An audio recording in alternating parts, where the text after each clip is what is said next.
దీర్ఘాయుష్మస్తు మనోవాంఛాఫలసిద్ధిరస్తు ఆచంద్రార్థం వంశాభివృద్ధిరస్తు ధనకనక వస్తు వాహనాధికార సిద్ధిరస్తు పుత్రపౌత్రాభివృద్ధిరస్తు ఫోటో యజమా ఇష్టకామ్యార్థ సిద్ధిరస్తు. ఇది పట్టుకోండి, మీరు కప్పింది ఇలా కప్పినట్టు ఫోటో చాలా సంతోషం.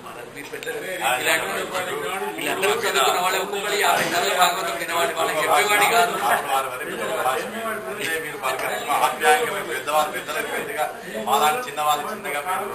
మీరు ఎప్పుడు కూడా పూజనీయులే, ఆదరణీయులే.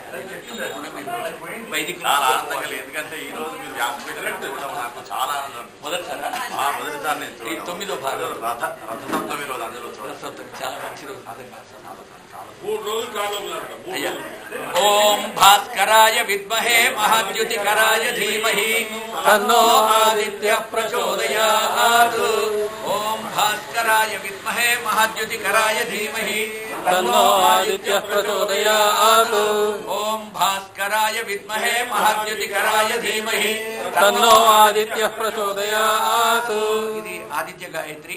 ఈరోజు రథసప్తమి, సూర్యభగవానుడికి అత్యంత ప్రీతికరమైనటువంటి రోజు. ఆయనను స్మరిస్తున్నాం. మనందరికీ కూడా పెద్దలు వాళ్ళందరి ఆశీస్సులు మన ఏందు ఉండాలని మరొకసారి ప్రార్థిస్తూ నమాంసి.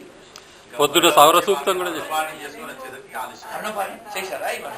ఇవాళ రథసప్తమి కదా, పొద్దున సౌర సూక్తం చేయించాడా? చేయించాడా? ఇవాళ సార్ వస్తాడు. కొద్దిగా